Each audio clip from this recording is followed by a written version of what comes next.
There's no place like the Cube.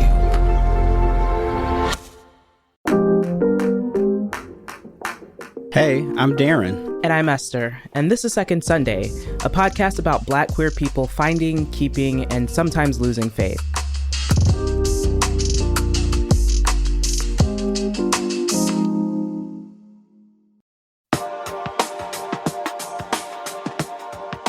I was a heathen turned believer. Now I'm a believer turned a knower. I was known in high school as king of the lesbians because I was so masculine. So I was like this masculine lesbian. It was like a thing until my senior year. But I was still very curious about what it would be like to be with men. But I had so many people with an expectation of who I was supposed to be and what I represented. And so I ain't even gonna hold you. I think I just naturally have a flair for the dramatic because it wasn't just like, let's just make a small adjustment. No, I went from like rocking a shortcut and jeans and looking like a dude full time to wearing skirts, getting my nails done, and having earrings my entire senior year.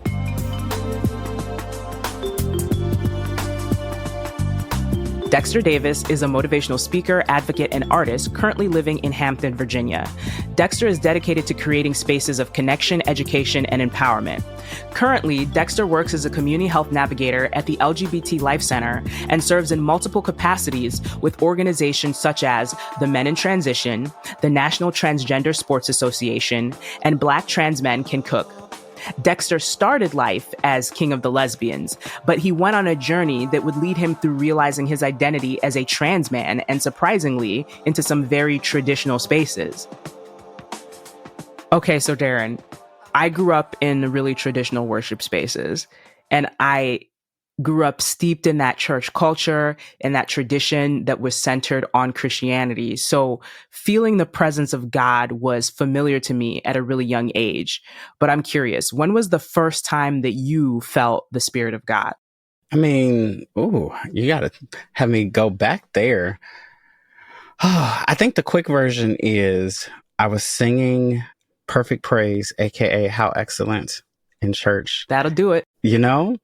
It's still funny the way we always make the title of the song the first line of it or the line we remember, not the actual title. Anyway, I digress. I was singing that song and I remember I started to cry and I asked my teacher, Miss Robinson, I was like, why am I crying? There's nothing wrong. What's going on? And as only a Black woman can say, she just looked at me, it's like, baby, that's just the Holy Spirit. And it was just like, that's it. And before that, did you ever stand back and observe people feeling the Holy Spirit and wonder what is going on before you felt it yourself? No, I figured if people were crying, they were crying because there was something going on, right? Again, for context, I was still in the Catholic Church at this time. We would have revivals that were ecumenical with other Christian faiths that were a lot more charismatic or expressive. But, I just figured, God was doing whatever, but something was probably wrong. And it wasn't really until I had that moment where it's like, there is absolutely nothing wrong. And I'm over here crying, ugly crying. Yeah, the tradition and the Spirit moving among people in the church was just a fact of life for me growing up. And so that feeling and seeing people being in that headspace and just the existence of that headspace, which is actually a little abstract if you don't know about it and if you haven't experienced it or weren't raised in it, that's a feeling that in some ways I've taken for granted because it's just always been part of my life and my worship experience. Dexter's journey through finding identity is linked to his searching for this feeling, this spiritual feeling, this feeling of connection with God and wanting to feel the presence of God. And this journey leads him to explore the ways people live and love and bring something into his life that he was not expecting. My earliest memories with spirituality or anything, like even in a religious sense, was that I grew up, my folks were Easter folk, so we only went on Easter, for real. Dexter grew up in Virginia Beach in the 90s with his mom, and at the time he didn't have a relationship with his dad. At home, his church experience was pretty casual. But my neighbors across the street, they were into the ministry and they went regularly. But my neighbors were white. And this, I didn't realize for a long time, was a completely different church-going experience. We could go to church in jeans and t-shirts listening to rock music for the Lord, okay? So like this is a little different. Just a little different, right? It was a fun experience, but there was always a hole. And I remember telling my best friend, her name was Erica at the time, who was the daughter. They were like her version of a PK, I guess you could say, because the family was so involved. I remember telling her that I really struggled with not seeing Jesus. This was like, and this really stressed me out. Like this weighed on my soul so much, because listening to how everybody spoke, I was just like, who is this person? Where are they? I'm not seeing what y'all are seeing, and I feel really bad because I'm in these spaces, and it's almost like you're asked to pledge allegiance to something you don't understand. And then I'm like, and if you say you don't understand, then people are looking at you like you're crazy. So then I'm like, look, I'm already the darkest thing here. There's already a lot going on. Like when I go to y'all's houses, I'm like, y'all parents do these things? Like what is going on? Like I already felt out of place, but then this is the one thing you don't want to be out of place with. So I just kind of kept to myself about it. But she gave me something that has always stuck with me, and she said, you know, honestly, she's like, I mean, God knows you. Mind you, we're like 6 or 7 at the time. Like, she's like, God knows you. God knows your heart. I don't think all that other stuff really matters. Just be you. You know what I'm saying? And that has always stuck with me. And I think is part of what's kept me from going to the complete extreme of saying that there could be no God or that there is no God.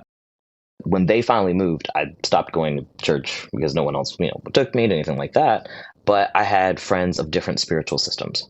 And so then I met a friend who is Jewish, but she's Reformed. Her mom is my mom's best friend. We were both in the Performing Arts Academy at Salem. It was the love of arts that produced the conversation.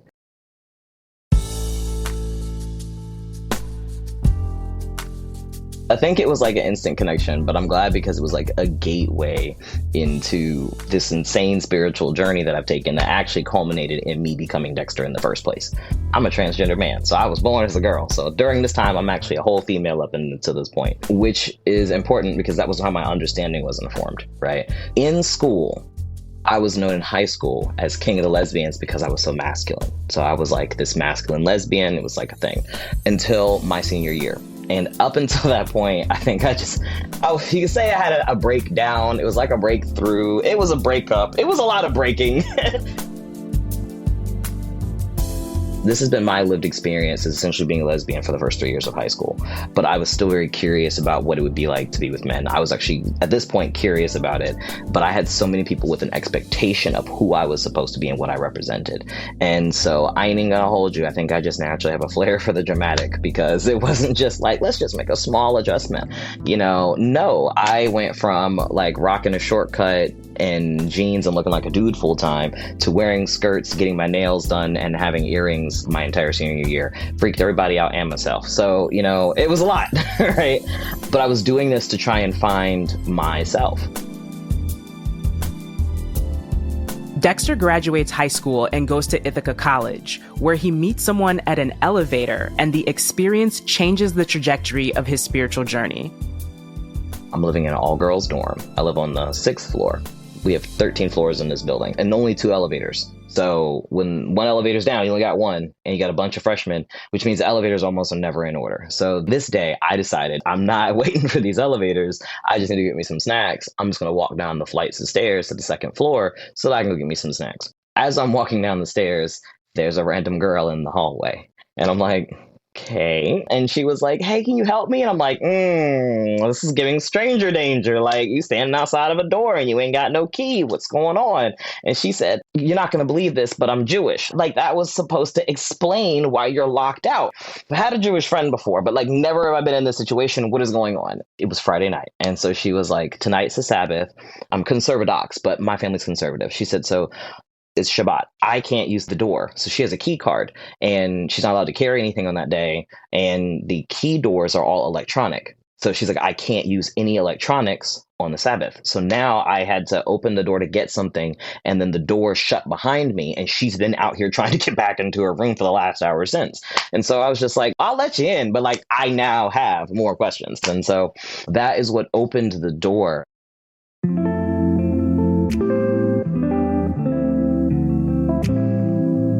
So Dexter started dating that girl he met at the elevator, and in the process, learned more about Judaism and his identity. At that point, I was like, I don't know if I am bisexual or lesbian, or if I'm masculine or feminine. I don't really care. I just kind of like gave up at this point because college was hard. So I was like, I'm just trying to survive school. But getting to know her, we talked, and the more she was teaching me just about her experience.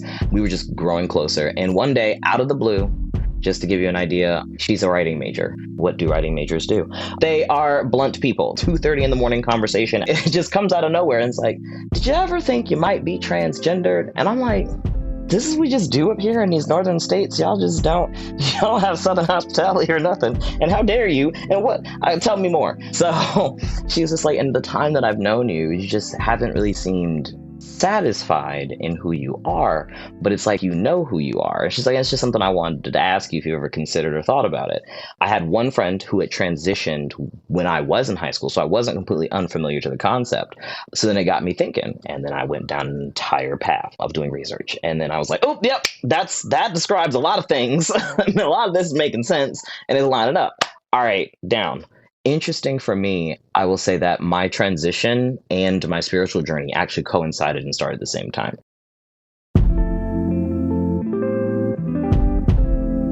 Dexter was really drawn to the discipline of the Jewish tradition, and he hoped that throwing himself into such a disciplined spiritual practice would create that feeling of connection with God that he was missing.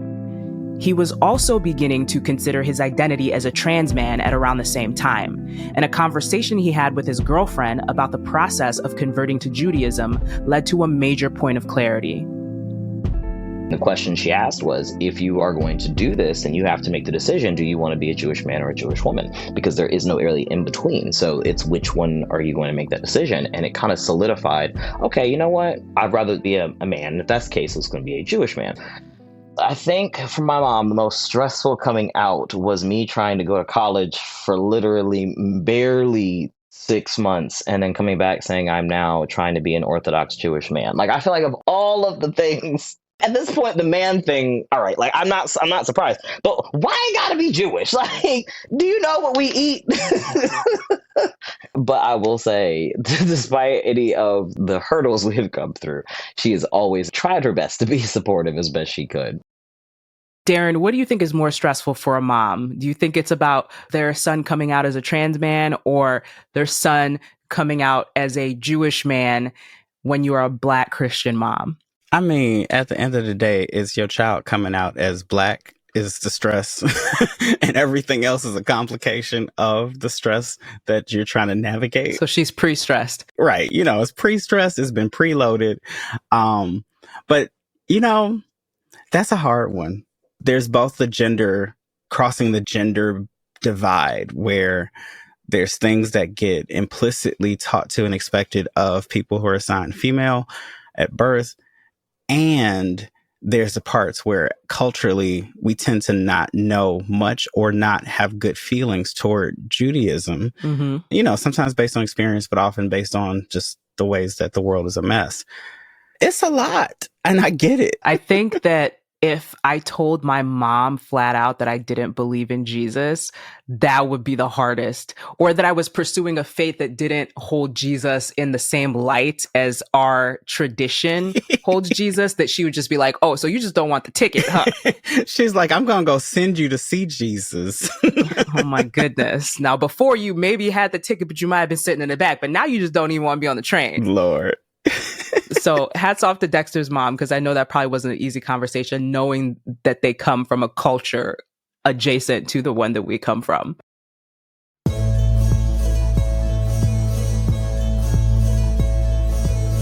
So picking a name is a common part of both the trans experience and the process of converting to Judaism.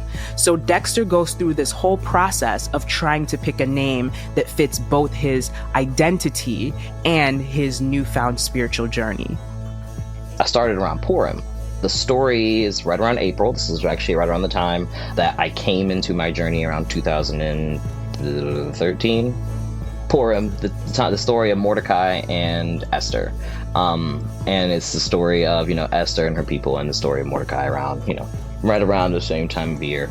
And I was really drawn to the name. This one, I've always kind of enjoyed that story of the few biblical stories, and I was always drawn to that name. And so between her and I, because one of the things that you had to consider was a possible name, there's a renaming experience. You know, Mordecai was the name I was looking at, but she was like, a common nickname in community for that is Morty, and that's not really your personality. She said, so between us, the nickname that she had given me was Dech. And that's fine between people who speak the language. I said, but to everybody else, especially my Black mother, that sound is not going to work. I already know where this is going, and I'm not even going to try her on that. And I'm going to tell you, to spell that, it's like DECH, and I don't know what sounds like in a text message. Like, this is not going well at all. So we're just gonna go with Dex. And that was my first nickname, was Dex, and that's actually how it led me to Dexter. Because I was like, I need a goy name, an everyday name, because I'm just telling you right now, my life is difficult being this color and sounding like this. I don't need anything else to make my life more difficult right now. I love myself too much to put any more on my plate. So, and that was, again, some of the things I was considering. I was very intentional when I chose my name, because I was like, I need a name that's not going to make my life more difficult. Like, I'm already complicated enough. We're already spicy enough over here. So, like, we don't need anything else adding to that. Because I knew that there wasn't a guarantee that I would complete and or finish this process, but there were certain things in the spiritual experience I was looking for. And at the time, I think I really just wanted discipline and I wanted tradition. But the lessons, the stories, the puzzles that go into learning. I was in the process of learning biblical Hebrew, because in order to understand certain things in context, you actually have to know what they're said, what their Hebrew origin is. I will say, actually, in New York and down here, I won't say that I ever experienced a whole lot of overt discrimination. I worked in a kosher kitchen on campus. I lived and worked around Jewish men. There was, as long as you respected the rules of like, this is masculine, this is feminine, it wasn't a whole bunch of challenging, it was a lot easier. And I was surprised at how accepted I was. I was actually surprised because when I made the decision, right, I'm on a college campus, so me and my girlfriend at the time, we're not even from her hometown. Her hometown is Cleveland. That was a whole different experience, right? But now we're in a place where she doesn't know the spiritual leaders either. And in Judaism, she's like, there are different sects, you know, but the main four you're dealing with is you got your ultra-Orthodox, your Orthodox, conservative, and your Reform. She's like, that's basically what you're going to deal with on campus. Little differentiations, but on that campus, they had Chabad. And that is a very ultra-Orthodox sect. And so she said, the thing is, she says, even though I was conservative, I follow Orthodox principles within reason, because she identified as a lesbian. So that's kind of what kept her in this in-between place. That was her. She's like, look, I was born Jewish. That's what we do. Literally, questioning God is what we do. So that was her argument for all of her shenanigans. But she said, you have to talk to the Rebbe. She says, because again, as a conservative person, when I think of the different spiritual leaders, she says that's the most authoritative Jewish source, and authority sources matter. She says, if you get the Rebbe on board, that's really what you're dealing with, is the people who will have something else to say, because the other two groups are going to be like, oh, okay, right. And so I got a chance to meet the Rebbe, who was local to the area, and he was very much so the same, very straightforward. He said, you know, it's like, essentially is that I don't have a lot of this in Jewish law. He says, but if this is the journey that you wish to take as a convert, they even have an adjusted version of circumcision for people with my parts. Like, you know, there's a way around it, right? You know, so there's a way you can do that, right? But he said, what's very key is that entire process must be done as a male, as expected. You will have all expectations that men have. Even so much so, when I was working in the kosher kitchen, I could not handed anything to the female assistant manager. This process for Dexter is all about connecting with God. He wants to feel something, and he was hoping that diving into his commitment would help bring about that feeling. But the universe had other plans that would lead him to his father, of all people, and back to Christianity. You're used to hearing my voice on the world, bringing you interviews from around the globe. And you hear me reporting environment and climate news. I'm Carolyn Beeler. And I'm Marco Werman. We're now with you hosting The World Together. More global journalism with a fresh new sound. Listen to The World on your local public radio station and wherever you find your podcasts.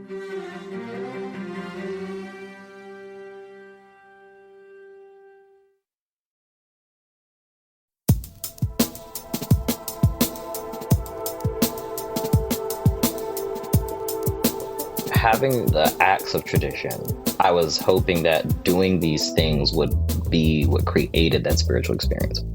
And that's actually part of the reason why I've discontinued the process when it got to be like a little further in. And I realized, I said, as much as I'm doing these things, I'm not getting that hole that I'm looking to fill, this intuition that I'm feeling, it's still there. And it's not because of lack of repetition of the processes, because I realized that the processes were more, as a psychology major, right? More of those grounding techniques, very similar as I could compare them to a yoga technique. Those are additions, but not the thing I was looking for. I was looking for a wholeness. When I think of the spirituality and what people express to me in each of their spiritual systems, there's a wholeness that it's not like I'm scared. It's just this feeling of coverage. And how I figured out that's what I was looking for actually had to do with me finding my dad. So that is actually how I got to that point. I did the Jewish process, was transitioning. At some point, the different restrictions were becoming cumbersome upon my real life. And now I was becoming a general manager at stores. I could get myself out of the financial situations and of poverty, but it would come at the cost that most of these jobs require you to work on the Sabbath.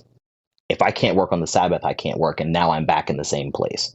So I had to make a decision for my livelihood, which again comes back to me just existing first.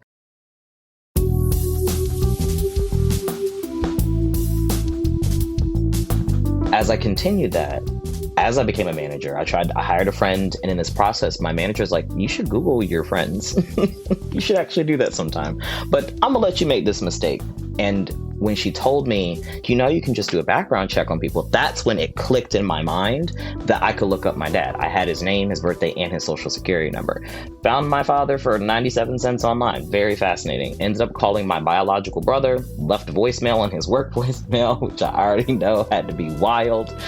He called me back a few hours later and got me in contact with my dad, who had been out of my life for 22 years. And so then we began a new process. So remember, at this time, Dexter is still in the process of converting to Judaism. And through this process, he's connected to a rabbi who tries to help him figure out if this is the right path for him. I'm looking for knowledge. I'm looking to understand. Again, there's this hole that I'm looking for I can't really fill. I said, but I am looking for teachers to explain it, help me make sense of this. And what I liked about him is how he explained messages, because he's like, there's a scripture to explain an experience, but then there's experiences to explain scripture. So even if I was going through something, everything always was back in a circle when he would start talking to me. So it would start one way and it would end another. The reason I really valued him was when I most recently went back to him to talk. I was feeling lost again. My life was just kind of all over the place.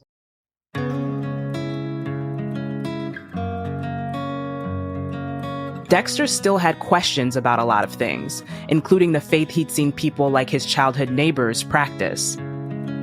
And I told him, I said, look, I like Judaism and there's things about it that I can understand. I said, but I am curious about understanding Christianity as well, because I deal with quite a few people where this is their very lived reality. And he said, I can teach you about Judaism. I can't teach you about Christianity. He says, you need to find the right teacher for you to do this. And you will know. You're going to know inside of you when you found that teacher. You need to find the right kind of teacher. And when he said that to me, I knew, because the right teacher ended up being my dad, my actual dad. The process of us getting to know, mind you, he hadn't seen me since I was a kid. So he knew me as his baby girl. Here I am, a whole 25-year-old man now. At this point, I'm looking at it like this. When I told him, I said, look, you've been out of my life for a while. I counsel people connecting with their families. I have to say, if I want a relationship with you, there's a possibility I'm going to have to fight for that. And I'm willing to fight for that relationship with you, at least give it a chance. And if you can look at me and not see me within you, then I'll leave you alone. And that clicked in his mind, because he was always accepting. He was mystified, right? For him, he's in his 70s now. He said, it relates to the verse, I am that I am. He says, when you said that to me, he says, that first and most clicked, you're mine, right? Funny enough, everybody who's talked to me are like, I'm his twin. I am literally his twin. I'm Fonzo. And I'm Eliza. And we're the co-host of Grown, a podcast from the Moth that shows we're never fully grown. Growing up feels like a phase that should end at some point, but does it ever really? Whether you're 16 or 26 or 86, you're gonna have to deal with family drama, your body, and the type of person you want to be. So why not put it all out in the open and go through it together? Join us every other week to deal with cringe, culture, and the courageous efforts of people like you to get grown. Start listening today. Follow Grown on Apple Podcasts, Spotify, or wherever you're listening right now.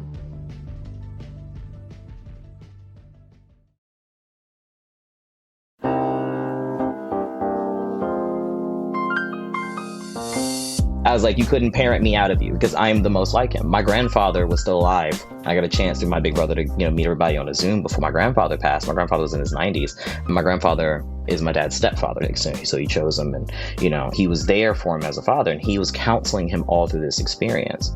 And so when I was talking to my dad and telling him up until now, all the stuff I've learned in different spiritual systems, a little bit from Buddhism. The same teacher who helped me get into college was Taoist, so I learned a little bit about that. You learn some stuff in school. I was very, interested in Judaism. I loved Hebrew. I liked the philosophy, and then I love philosophy. So I'm telling him about all these things, and for the first time, I'm getting the healthy dad, right? The healthy version. I'm my dad's fourth kid. He didn't raise me, but I'm his fourth kid, and I'm getting the sitcom dad. Like, I can't believe he's real, but he is. He gives me dadisms and dad advice, and he's there. He's actually really a good dad. I'm shocked. Oh my God, this is real, right? But he's genuinely accountable. Has Nichole shook. Will never cease to remind me of the pain that he's caused and the consequences of all the actions due to his lack of presence. But all of that, the realization of here's a person whose absence caused so much hurt and pain, and all of the formative people in my life and all of the destruction and things and negative things that have happened. And I have somebody who can show up and cover me. It took us years of us being I've met him in 2017, I want to say. And then later that year, right around my birthday, he was in a coma. And it shook me. It set our relationship back. Because I said, bro, I literally waited to meet you. And I said, I've never had to mourn you. So the thought of just now meeting you and then you dying, that is so stressful. And, it put that into perspective for him. He told me, and this was one of the things that opened me up to the potential and to the perspective to receive Christianity and not just read it. He said, I want you to imagine it like this. He said, you ever made a mistake, right? You got into an argument, you made a decision, and you were ashamed and embarrassed to the other person, so you avoided them. And then the next thing you know, hours turns into days, and then days turns into weeks, and then weeks turns into months. And then a whole year or two goes by, and you don't even realize you and this person haven't even connected, right? But every time you go to contact them, it's harder and harder because it's been so long. And so then the gap widens. What do you say to someone after 22 years of not being in their life? How do you even address that? What am I supposed to say? He said, but this is the thing. He said, I had all of this shame and this guilt and my pride. And as a result, all of these things, when he listens to me, he's like, all of these things happen to you because I am still paying for a decision that I made 20 some odd years ago. He said, but this is the thing. I carried that pain with me.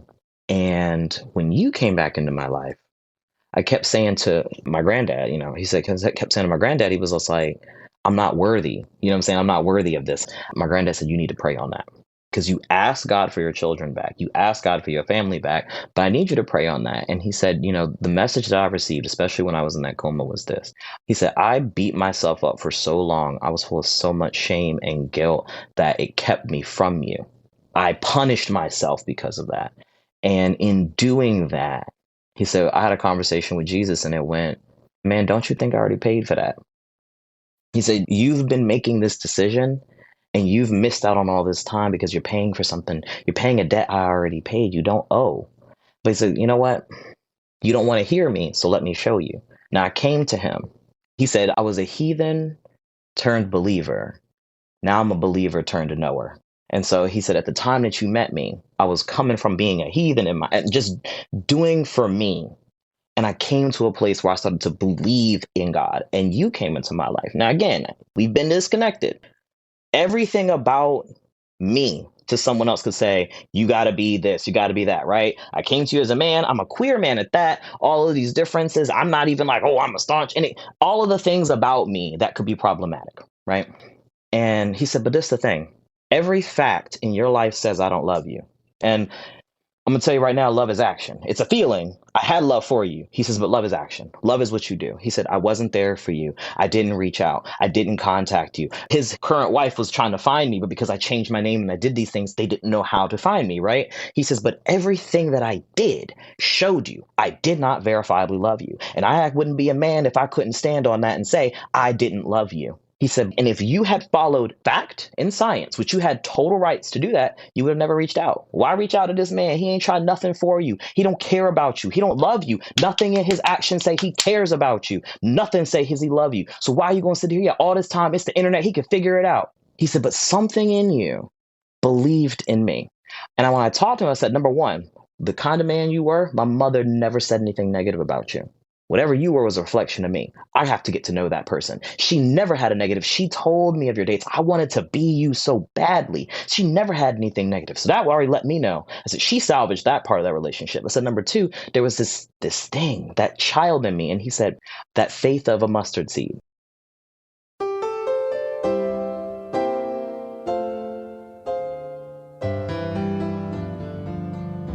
Funny thing was, when I came back from school, I went to NSU. It's HBCU, Historically Black College.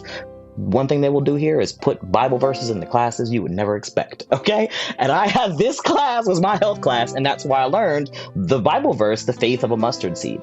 And so I was like, you're right, with the faith of a mustard seed, that internal, that child, that belief, not only did I come to him, I wasn't angry. I was excited to have my dad back. I greeted him. How he saw it was, he said, when you met me, you had a throne ready. You sat me down. You sat at my side. He said, like Jesus. And you said, Father. He said, and you washed my feet. And I said, I don't deserve this. He said, and you just looked at me and said, Father. And I hurt you and I did all of these things and I wasn't there. And you had to suffer so much because of the decisions that I made because I didn't want to be a man of the responsibility. I broke the contract. I broke the contract of being your dad. I don't deserve this. And you just looked at me and said, Father, I just want you to be my father.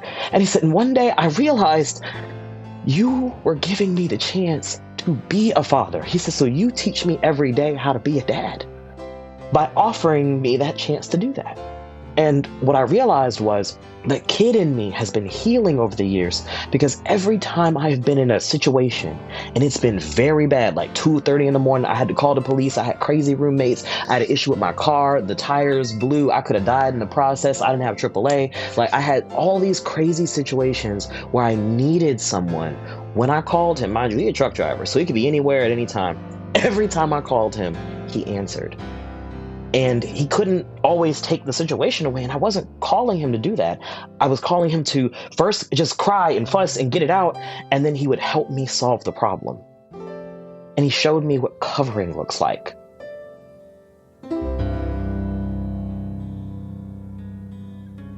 And so what I realized was my faith, that thing I was looking for, is that if I have a parent who can teach me, treat me, love me like this, I can now start to believe that there's a creator or something even bigger and better.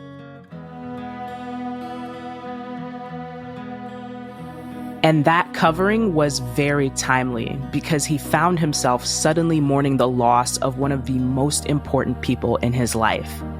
When Dexter had gone off to college, he became deeply connected to a queer community. One of the people who was instrumental in his development was Lex, who became his chosen mother. He was as close to Lex as his bio mom, and they even spent Mother's Day together. Losing her was devastating. When Lex passed, she had texted me 15 minutes before a drunk driver drove the wrong way through the tunnel and killed her. And we were supposed to go and hang out. And that process has been very difficult because it was December 31st. My dad told me, he said, get as much rest as you need because, when the new year starts, you're going to be working hard. And I'm thinking he's talking about work. And I had to spend the first 2 to 3 weeks of the year planning for my chosen mother's funeral alongside of her Jehovah's Witness mother and family. Through that experience, I could have definitely lost hope, but I gained my faith during that time, because not only did I know there were moments where things would happen that were just too coincidental, I found purpose and comfort and peace. I realized in that moment, we're not here to live a long life. We're here to live a life of purpose. My dad says life is too short, but it's also too long to be unhappy. So when I put it all together, and I'm just like, we're here to live a purposeful time, a great time, the best time. It might not be a long time. So if that's the case, I have to look at that part of me to be the part that can forgive this person for the decisions that they made, the part that can forgive the people that caused me hurt and abuse. Some of the same people who abused me as a child were the same people who made my New Year's meal, because they made all my favorite foods. When my mom made sure that they found out about this and they had to say their well wishes, like, if I can be that forgiving and loving of a spirit, I could do it on my own, but I don't want to take all the glory or the grace for that. And so now this experience has been that of renewal and realizing that I'm not alone. Help me see love, justice and mercy. Help me walk humbly with you. Darren, this story reminds me of all the times that I felt God's love through my relationships with other people. Can you relate to that? Have other people brought you closer to God just through the way that they love? In so many ways, I think that is our primary experience of the love of God. Like, God is this big cosmic question mark for so many of us, but we know what it's like to be loved by family. We know what it's like to have a friend who shows up and loves us just the right way at just the right time. And yeah, I think more than we give it credit, it really is the people that matter. And accepting his flaws and accepting his father's flaws and the process of loving each other through all the decisions that they had both made in the past and all of the decisions that the people who were maybe hurting him a little bit presently were making on their journey. There's kind of a perfect love within that, where it's like, no matter what, I'm still gonna try my best to love you as best as I can and accept your love as best as I can. As he mentioned, the people who maybe hurt him as a child were also the ones who, because of where they were on their journey, ended up making him a plate, which I think is really beautiful. If it weren't for the people that we have around us, if it's like me with my experience with Miss Robinson, who was that signpost to say, oh, baby, you're just experiencing the Holy Spirit. The people around us really help illuminate and make sense of all this important, wild, in your feelings stuff. And so to me, it's awesome that the people around Dexter, the people who showed up in unexpected ways, the people who maybe at the beginning of the story, you had already written off, right? Like you hear certain things or you kind of assume certain things based on your experience and you're like, oh no, I know how this is going to go. But in reality, I think that's a part of the beauty of how God shows up for us, that the people and the experiences and the ways that we navigate all of this stuff really does have some plot twists and some surprise endings. But at the end of the day, I love the way that Dexter's story kind of comes back around to, I just want to know. I just want to feel. I just want to experience. I just want to figure it out. I think that's something we all can relate to. So now it's a journey of becoming a believer. I'm believing in something here and becoming a knower. I am a student and a follower of the teachings of Jesus Christ. I'm studying to learn and figure out how I can better show up in this world, but also have peace.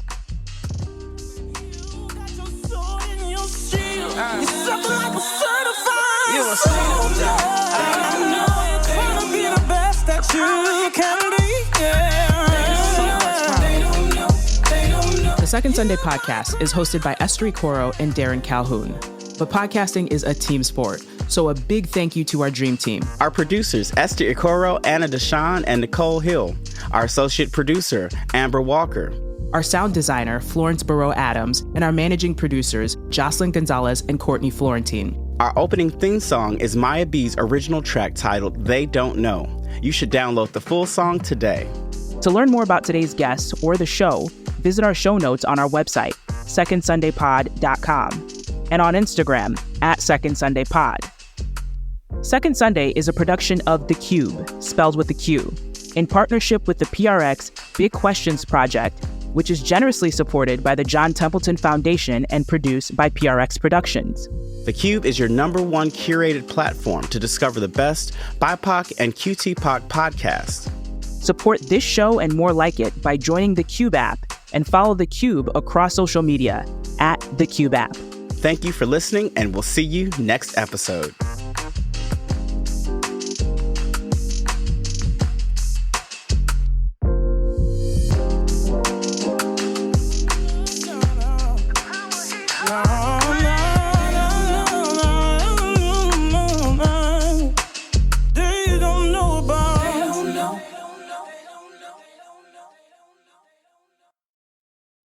Think back to the sex education you had in school.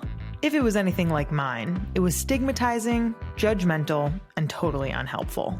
But not to worry. The experts are here to offer the sex ed we wish we had. Welcome to Sex Ed with DB. We're a feminist podcast and multimedia platform bringing you all the sex ed you never got through unique and entertaining storytelling, centering LGBTQ and BIPOC experts. Follow along with us as we revolutionize the way we talk about sex, and tune into Sex Ed with DB wherever you get your podcasts. From PRX.